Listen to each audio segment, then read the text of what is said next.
The gavel came down with a finality that seemed to echo through Marcus Rivers' bones. At 17, he had imagined many possible futures for himself. College, maybe the military, like his absent father, perhaps a career working with animals, never the cold steel of handcuffs biting into his wrists as the judge's voice rang out across the packed courtroom. Life in prison without the possibility of parole. The words hung in the air like smoke from a fire that had already consumed everything Marcus held dear behind him. He could hear his grandmother's quiet sobs, the sound cutting through him deeper than any physical wound ever could. She had raised him since he was 8 years old, when his father disappeared into his government job and his mother succumbed to cancer. Now at 73, she would spend her remaining years visiting him behind prison walls, but it was the soft whine from the floor beside him that nearly broke his composure entirely. Rex's loyal German Shepherd companion lay pressed against the defendant's table, his dark eyes fixed on Marcus with an intensity that spoke of understanding beyond words. The retired police canine had been by Marcus's side through every moment of this nightmare, from the night of his arrest to every court hearing, every lawyer meeting, every sleepless night in juvenile detention. The defendant will be remanded into custody immediately, Judge Patricia Hawthorne announced, her voice carrying the weight of years. On the bench, she was known for her fairness, but also for her unwavering commitment to the law. Marcus had hoped that reputation might work in his favor, but the evidence against him had been overwhelming. Too overwhelming, his court-appointed attorney had muttered more than once, though she'd never elaborated on what that meant. As the bailiff approached, Rex's ears pricked forward. The dog rose to his feet with fluid grace, placing himself between Marcus and the approaching officer. It wasn't an aggressive stance. Rex had been too well trained for that. But there was something protective in the way he positioned his body, something that made the bailiff pause. "Easy, boy," Marcus whispered, reaching down to run his fingers through Rex's thick coat one last time. "It's okay," but it wasn't okay, and Rex knew it. Dogs had instincts about these things, instincts that humans had long forgotten how to trust. As Marcus stood to face his fate, Rex's gaze swept across the courtroom, taking in faces that most people would never remember. His training hadn't been forgotten in the years since his retirement from the force. He remembered recognized patterns of behavior, cataloged details that even the sharpest human observer might miss. The courtroom was fuller than usual for a sentencing hearing. Word had spread through their small Illinois town about the case, a promising high school student accused of armed robbery and murder charges that seemed to fit so poorly with everything people knew about Marcus Rivers that many had come simply to witness what felt like a miscarriage of justice.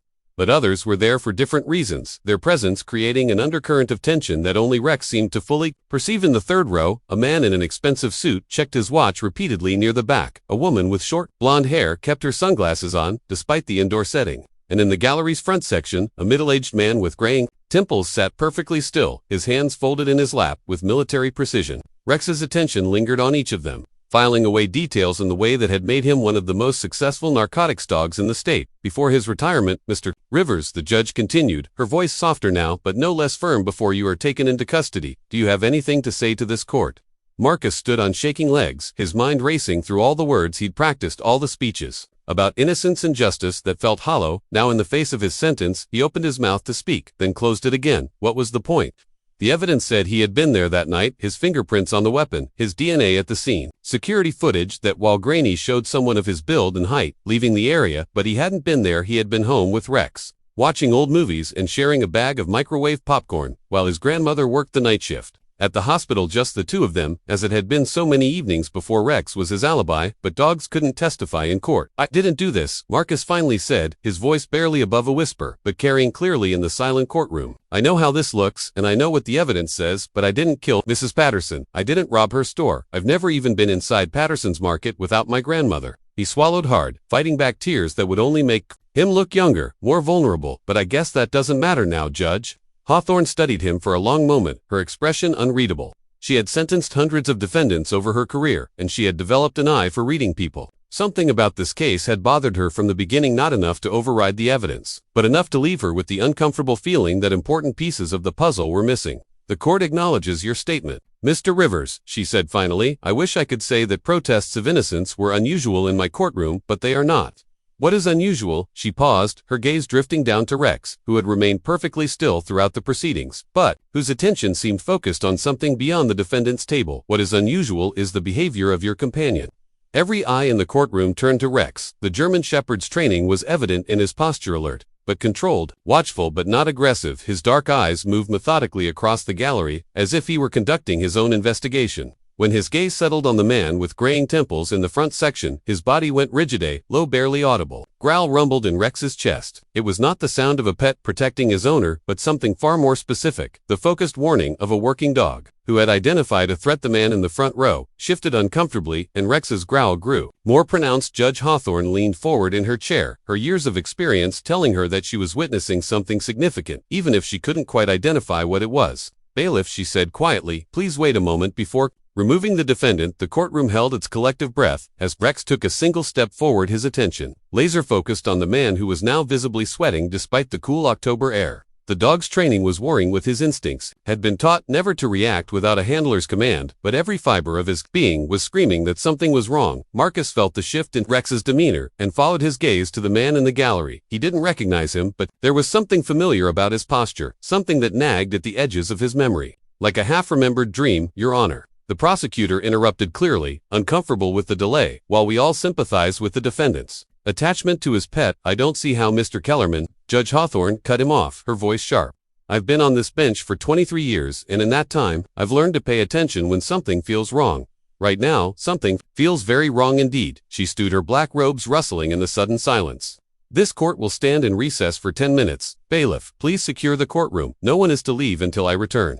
As the judge disappeared through the door to her chambers, Rex remained focused on the man in the front row, who was now dabbing at his forehead with a handkerchief. The dog's instincts, honed by years of police work, had identified something that the entire legal system had missed. Reached down and placed his hand on Rex's head, feeling the tension in his companion's muscles. What is it, boy? He whispered. What do you see?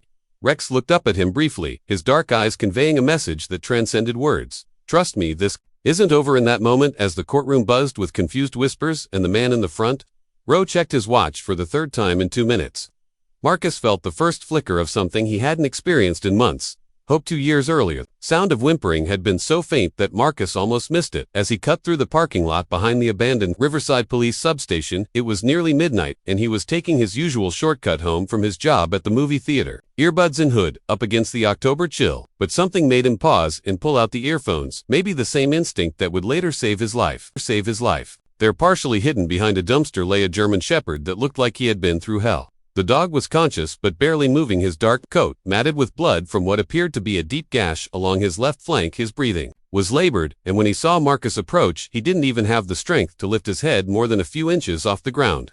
Hey there, buddy, Marcus said softly, crouching down but keeping his distance. He'd been around enough animals to know that injured ones could be unpredictable. Even the gentlest breeds would happen to you. The dog's tail gave the faintest wag, as if he understood that help had finally arrived. Up close, Marcus could see that this wasn't just any stray. The German Shepherd's build was impressive even in his weakened state, and there was something about his bearing that spoke of training and discipline. A collar hung loose around his neck, torn and muddy, but still bearing a tag that Marcus could just make out in the dim streetlight. Rex. Marcus read aloud. Police K-9 Unit, Riverside County. He felt his heart sink as he realized what he was looking at. This was a retired police dog, probably dumped here by someone who couldn't handle the responsibility of caring for a working animal. In his golden years, Marcus's grandmother had always taught him that you could judge a person's character by how they treated animals and children, those who couldn't defend themselves. As he looked at Rex lying there, abandoned and bleeding, something fierce and protective rose up in his chest. Okay, Rex, he said, pulling out his phone, we're going to get you some help. The nearest emergency vet clinic was 15 miles away, and Marcus didn't have a car, but he did have his neighbor, Mr. Chen, who owed him a favor for helping move furniture the month before. After a 20-minute wait that felt like hours, headlights finally swept across the parking lot. Getting Rex into the back seat of Mr. Chen's Honda required careful maneuvering and a lot of gentle coaxing. The dog seemed to understand that Marcus was trying to help him, offering no resistance even when being moved clearly caused him pain. During the drive to the clinic, Marcus kept one hand on Rex's head, talking to him in low, reassuring tones. You're going to be fine, boy, we'll get you fixed up, and then we'll figure out where you belong. But even as he said the words, Marcus found himself hoping that Rex didn't belong anywhere else. There was something about the dog that called to him a recognition that went beyond sympathy for an injured animal. Maybe it was the way Rex looked at him with those intelligent dark eyes, or maybe it was simply that Marcus had been feeling lost himself, lately drifting through his senior year of high school without much direction or purpose.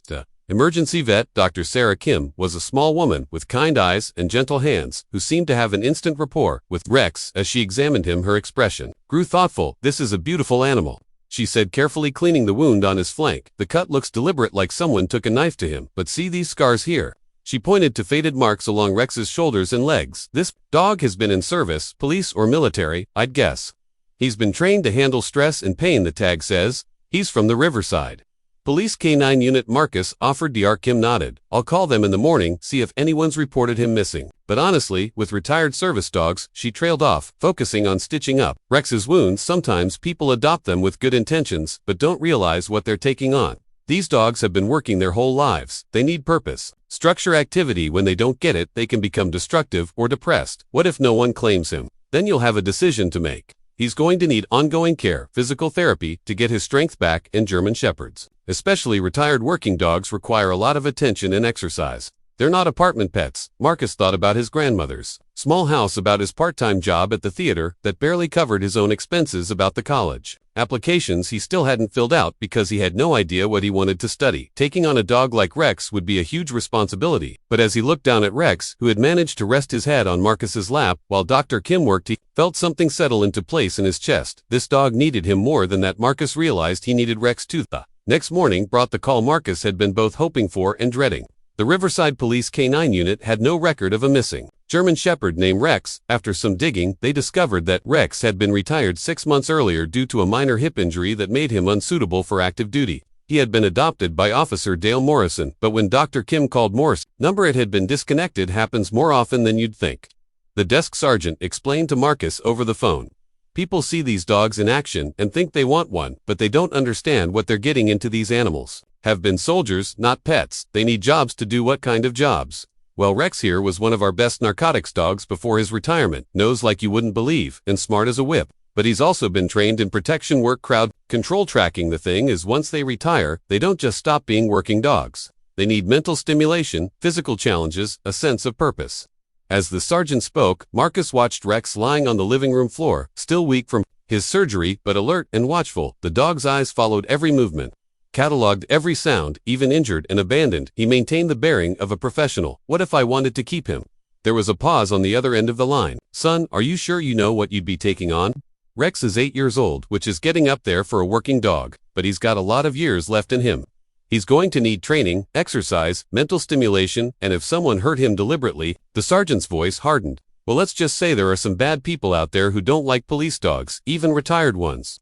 But Marcus had already made his decision. As if sensing the conversation's direction, Rex lifted his head and looked directly at him, and in that moment the bond between them crystallized into something unbreakable. The next few weeks were a crash course in living with a retired police K9. Rex's recovery was swift. Dr. Kim had been right about his training helping him handle pain and stress, but as his strength returned, so did his working dog instincts. He would alert to strange sounds outside, positioning himself between Marcus and potential threats. He would patrol the house at regular intervals, checking doors and windows with military precision. At first, Marcus's grandmother, Dorothy, had been skeptical about the new addition to their household, but Rex won her over quickly, demonstrating an almost supernatural ability to sense when she was having one of her bad days with arthritis, positioning himself so she could use him as a support when walking became difficult. "That dog knows things," she would tell her friends at church. "Knows when storms are coming before the weather service does. Knows when Marcus is going to be late getting home from work. It's like he can read our minds." Marcus discovered that Rex responded to commands in both English and what sounded like German, though he couldn't be sure. More importantly, he learned that Rex needed more than just walks and food. He needed challenges, so Marcus began hiding things around the house and yard for Rex to find, improvising search and detection games that kept the dog's mind sharp. The transformation in both of them was remarkable. Marcus found himself looking forward to coming home each day, planning new activities and training exercises for Rex. His grades improved as his sense of purpose solidified, and Rex, who had been listless and depressed when Marcus first found him, regained the proud bearing of the working dog he had always been. They developed routines and rituals. Morning runs through the neighborhood with Rex maintaining perfect heel position without a leash. Evening training sessions in the backyard where Marcus would hide tennis balls or treats, and Rex would find them with startling efficiency. Lazy afternoons watching old movies with Rex, stretched out on the couch beside Marcus, somehow managing to take up far more space than a 90-pound dog should. But it was during the quiet moments that their bond deepened into something truly special. Rex seemed to understand when Marcus was stressed about school or worried about his grandmother's health. On those nights, the dog would press close against him, offering the kind of wordless comfort that only animals can provide. 6 months after finding Rex behind the police station, Marcus realized that he hadn't just saved the dog's life. Rex had saved his to the aimless teenager who had been drifting through his senior Year was gone, replaced by someone with purpose, responsibility, and an unshakable companion who would follow him anywhere. Neither of them could have known that their bond would soon be tested in ways that would challenge everything they thought they knew about loyalty, justice, and the lengths to which someone would go to protect the person they loved most. But on those peaceful evenings as they sat together, watching the sunset from their front porch, such concerns felt impossibly distant. Marcus would rest his hand on Rex's head, feeling the steady rhythm of the dog's breathing, and know with absolute certainty that they were exactly where they belonged together. The 10-minute recess had stretched to 20, and the tension in the courtroom had reached a breaking point. Marcus remained seated at the defendant's table, his hand resting on Rex's head, feeling the coiled energy in his companion's muscles. The German Shepherd hadn't moved from his focused position, his dark eyes still locked on the man in the front row who had grown increasingly agitated with each passing minute. Judge Hawthorne finally returned her expression, grave and thoughtful. She had spent the recess making phone calls and reviewing case files, and what she had discovered had only deepened her concerns about the proceedings. Ladies and gentlemen, she began, settling into her chair with the deliberate movements of someone who had reached a difficult decision in 23 years. On this bench, I have learned to trust my instincts, and right now, every instinct I possess is telling me that something is fundamentally wrong with this case. The prosecutor, David Kellerman, shifted uncomfortably. Your Honor, while I understand the emotional impact of this situation, the evidence against Mr. Rivers, it is overwhelming. The jury has spoken, and Mr. Kellerman, Judge Hawthorne, interrupted, her voice sharp as a blade. The jury was presented with evidence. But evidence can be manufactured, witnesses can be coached, and even security footage can be manipulated. What cannot be easily faked is the reaction of a trained police animal. She gestured toward Rex, who remained in his alert position. This dog was a decorated member of the Riverside Police K-9 unit for 6 years. His record shows successful narcotics busts, missing person recoveries, and suspect apprehensions. Dogs like Rex don't react without cause.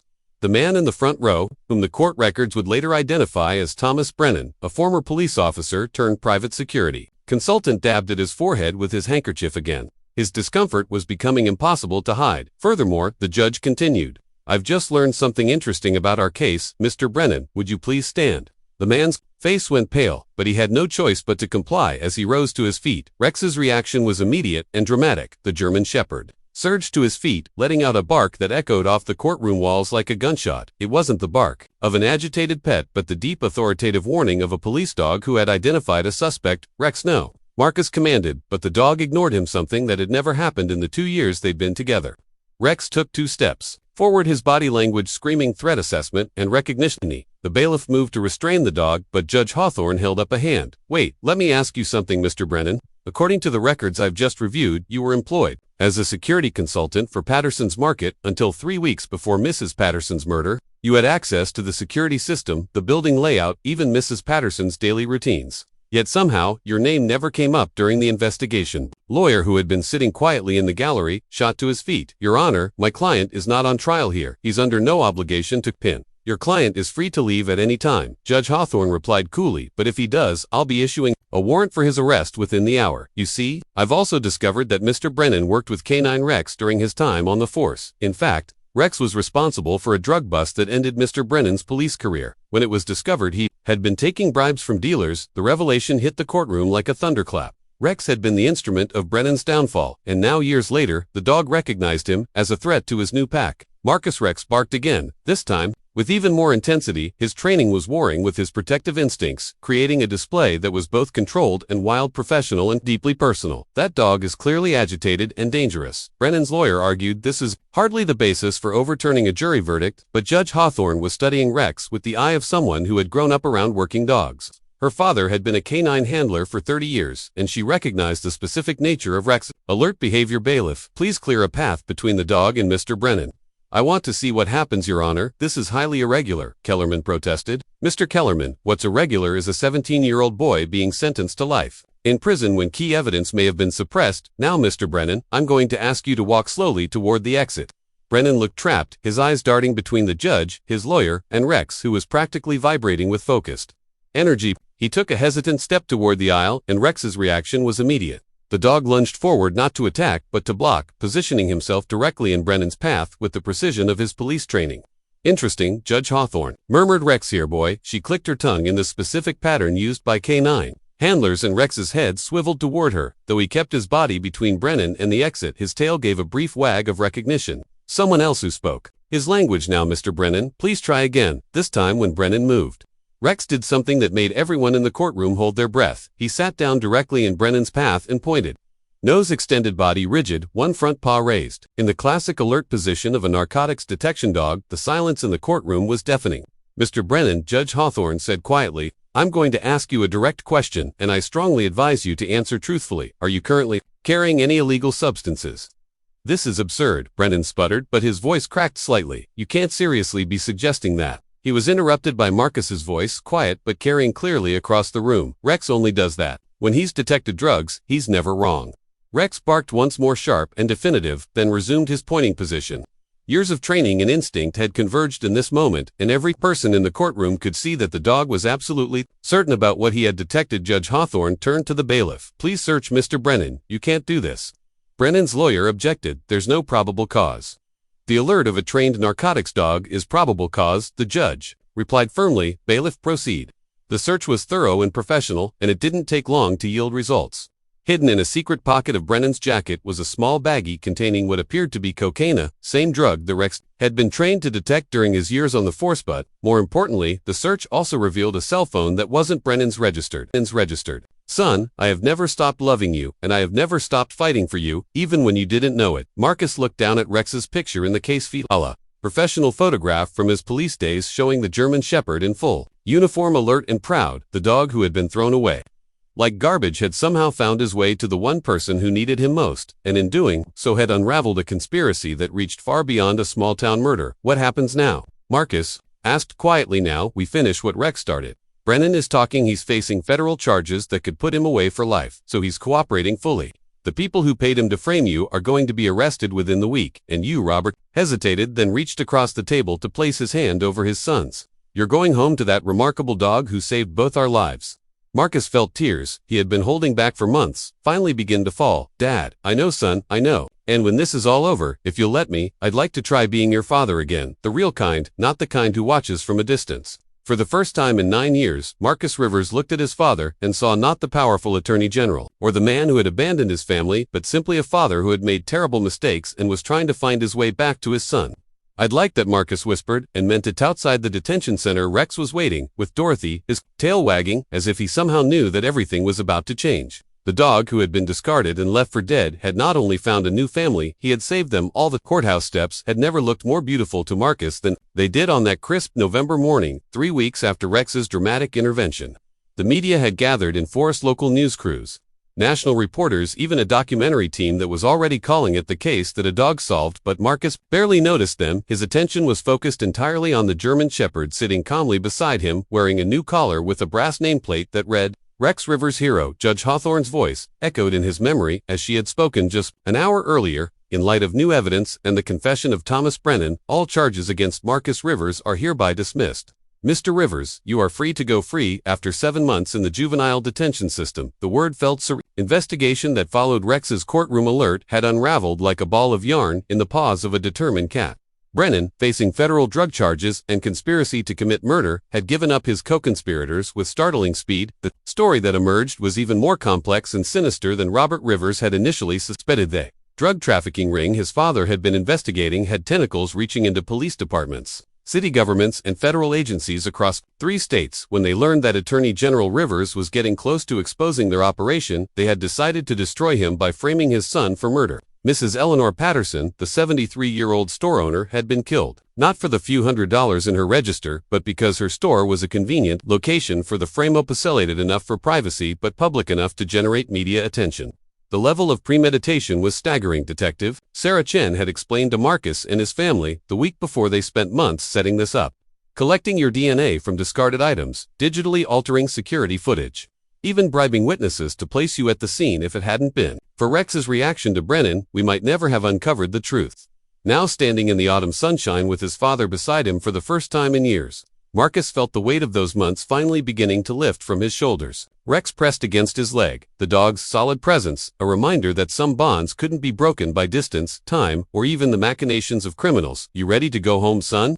Robert asked quietly. The past 3 weeks had been a whirlwind of debriefings, media interviews, and awkward but healing conversations between father and son. They had a long way to go to rebuild their relationship, but for the first time since his mother's death, Marcus felt like they were moving in the right direction. More than ready, Marcus replied, then looked down at Rex. What do you think, boy? Ready to get back to our normal life? Rex's tail wagged enthusiastically, and he gave a soft bark that seemed to say yes, but can we stop for hamburgers on the way? The crowd of reporters surged forward as they began walking toward Robert's car, but before they could reach the vehicle, a familiar voice called out from the courthouse steps, Mr. Rivers. Marcus. They turned to see Judge Hawthorne approaching. Still wearing her black robes from the morning's proceedings, she had something in her hand, an official-looking document with ribbons and seals. Your Honor, Marcus said. Confused Judge Hawthorne smiled, the first truly warm smile Marcus had ever seen on her stern features. I wanted to present this to you personally before the media circus takes over completely. She held out the document, and Marcus read the heading with growing amazement. Certificate of Commendation for Exceptional Service. In the interest of justice, this is for Rex. Judge Hawthorne explained, kneeling down to the dog's level. Rex, ever the professional, sat at attention and allowed her to pet his head.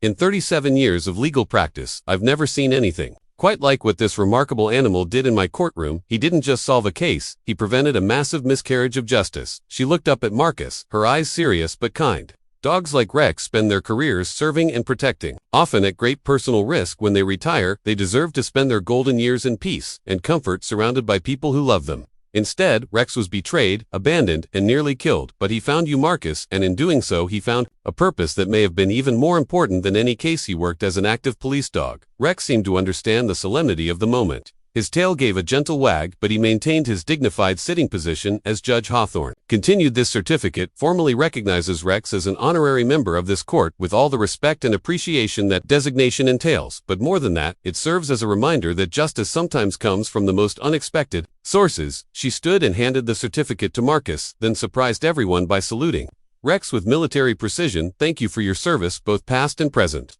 The reporters who had been held at bay by court security finally broke through and surrounded them with questions and camera flashes. But Marcus found himself thinking, not about the media attention or the vindication of his innocence, but about a night 2 years earlier when he had heard whimpering from behind a dumpster and made the decision to stop and help. That single act of compassion had saved Rex's life. In return, Rex had saved his Marcus. A reporter called out, how does it feel to be free?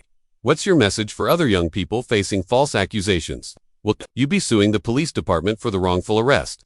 Marcus looked down at Rex, who was handling the chaos with the calm professionalism of a dog who had dealt with crowds and commotion his entire working life. Then he looked at his father, who nodded encouragingly. I'll answer one question, Marcus said, his voice carrying clearly over the crowd, and that's this.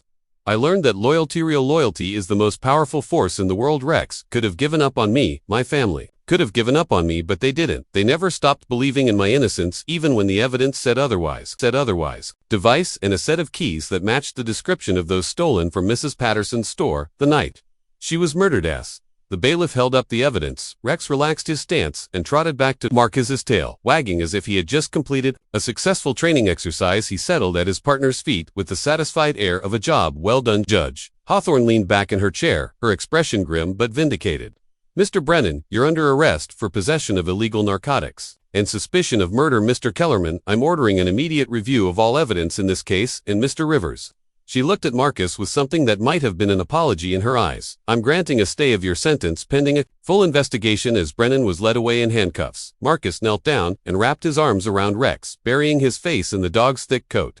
Tears of relief and gratitude streamed down his cheeks as he whispered words that only Rex could hear. You did it, boy. You saved me. Rex's tail wagged faster and he licked Marcus's face with the enthusiasm of a dog who had just accomplished the most important mission of his life. In that moment, surrounded by the chaos of a courtroom in upheaval, boy and dog were simply what they had always been, partners who would never give up on each other no matter how impossible the odds seemed.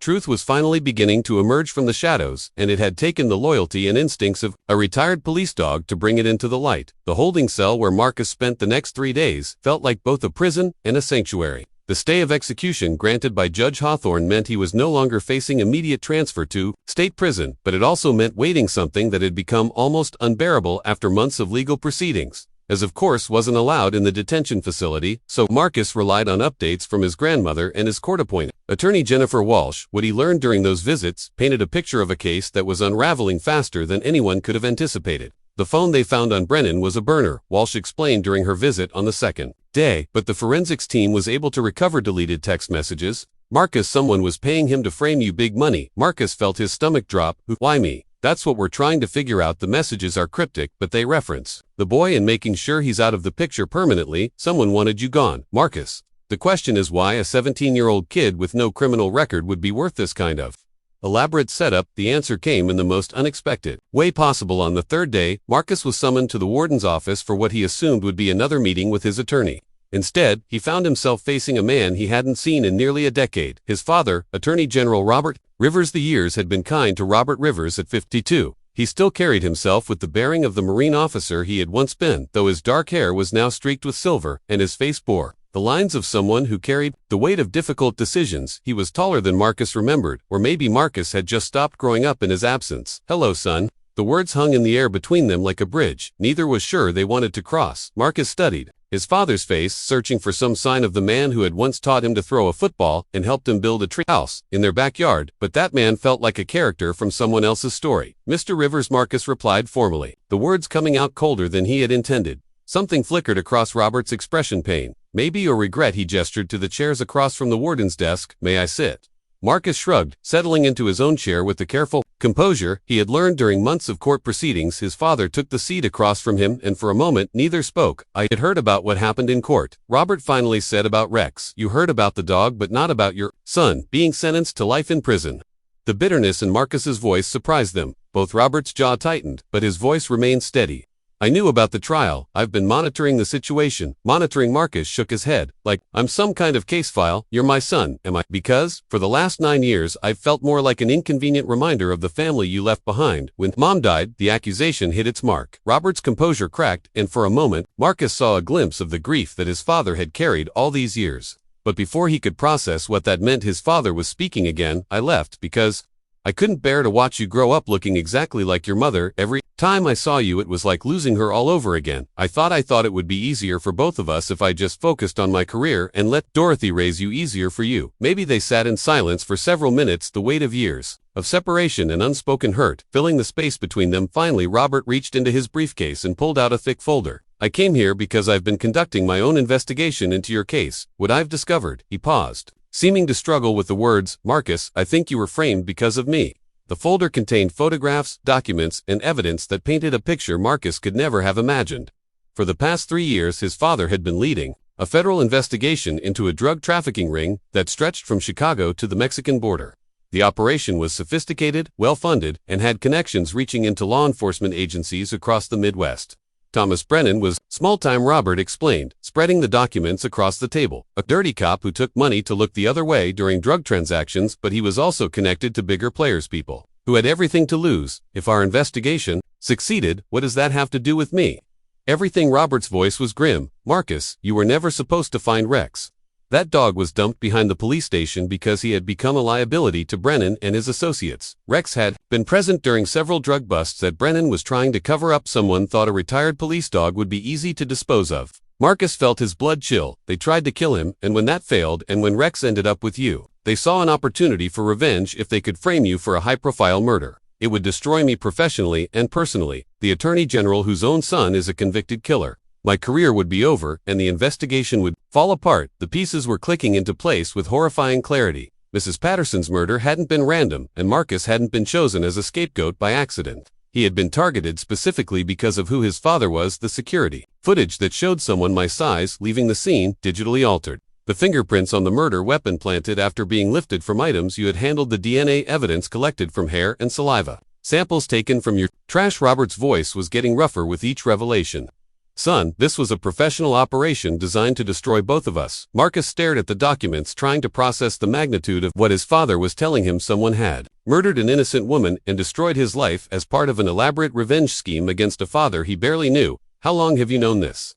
Robert's silence stretched too long. When he finally answered, his voice was barely above a whisper. I suspected from the beginning the evidence against you was too perfect to convenient.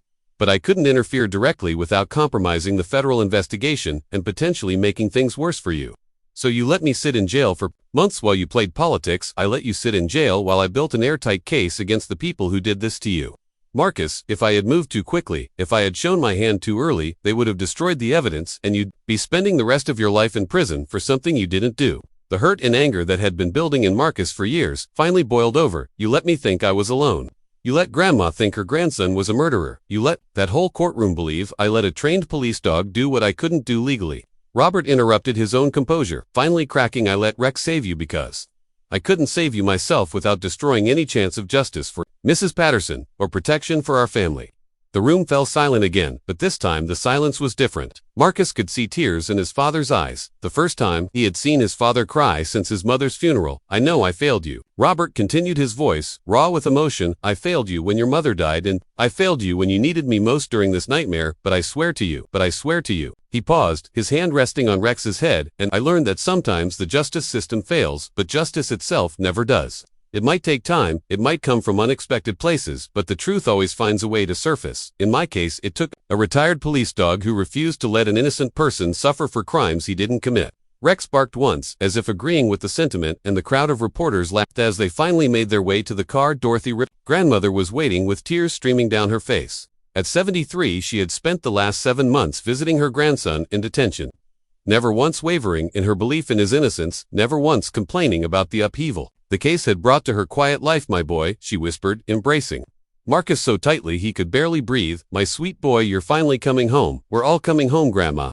Marcus replied, looking at his father over her shoulder. All of us. Rex, not to be left out of the family reunion, pushed his way between them and stood on his hind legs, placing his front paws on Marcus's chest in a move that would have been discouraged during his police training, but was perfectly acceptable for a hero dog saying hello to his favorite human. The ride home was quiet, peaceful, in a way that Marcus had forgotten was possible. Rex rode in the back seat, his head out the window, ears flapping in the wind like a much younger dog, experiencing the simple joy of freedom. Dorothy dozed against the passenger window, exhausted by months of stress and worry, and Robert drove carefully, stealing glances at his son in the rearview mirror as if to reassure himself that this was really happening. They pulled into the driveway of the small house Marcus had grown up in. Rex was out of the car before anyone else, racing around the yard in wide circles, marking his territory, and generally behaving like a dog who had been away from home too long. His joy was infectious, and for the first time in months, Marcus found himself really laughing at the sight of his dignified police dog companion, acting like a puppy. That evening, as the sun set over their quiet neighborhood, Marcus sat on the front porch with Rex sprawled beside him, the certificate of commendation propped against the porch railing where the evening light caught the official seals.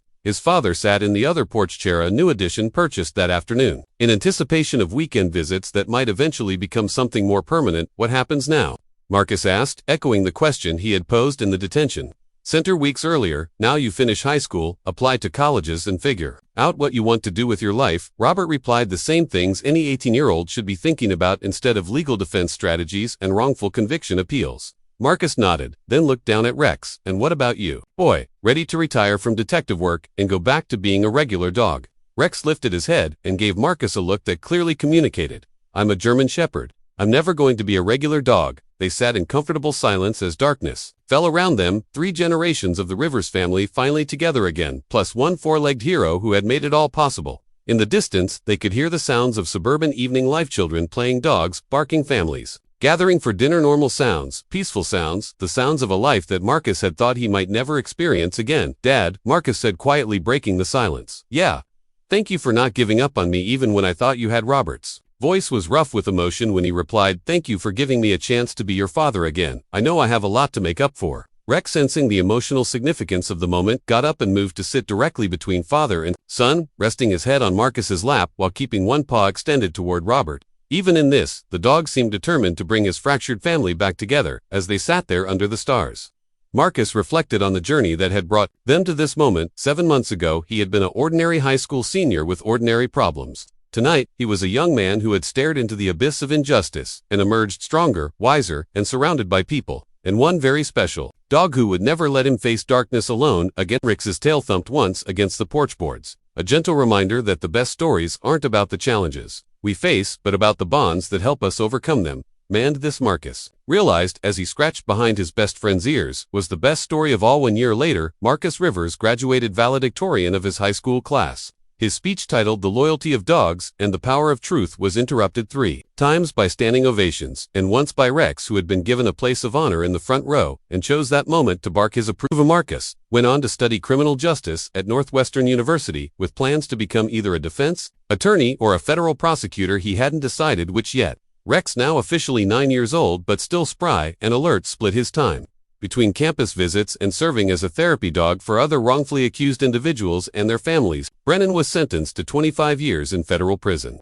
The drug trafficking ring that had orchestrated Marcus's frame-up was dismantled, completely resulting in 43 arrests across 7 states. Mrs. Eleanor Patterson's family established a scholarship fund in her memory, with the first award going to Marcus to help with his college expenses. Robert Rivers resigned as Attorney General to take a position as a federal prosecutor specializing in public corruption cases. He bought a house 3 blocks away from Dorothy's, close enough for regular family dinners, but far enough away to give everyone space to adjust to their rebuilt relationships. And Rex finally got the retirement he deserved, one filled with college campus adventures, afternoon naps and sunny spots, and the absolute certainty that his boy was safe, free, and loved. In quiet evenings when Marcus came home from classes, he would find Rex waiting on the same front porch where their story had nearly ended, tail wagging, with the enthusiasm of a dog who knew that the best part of any day was when his family came home, because that's what they were now and what they always would be. Family forever.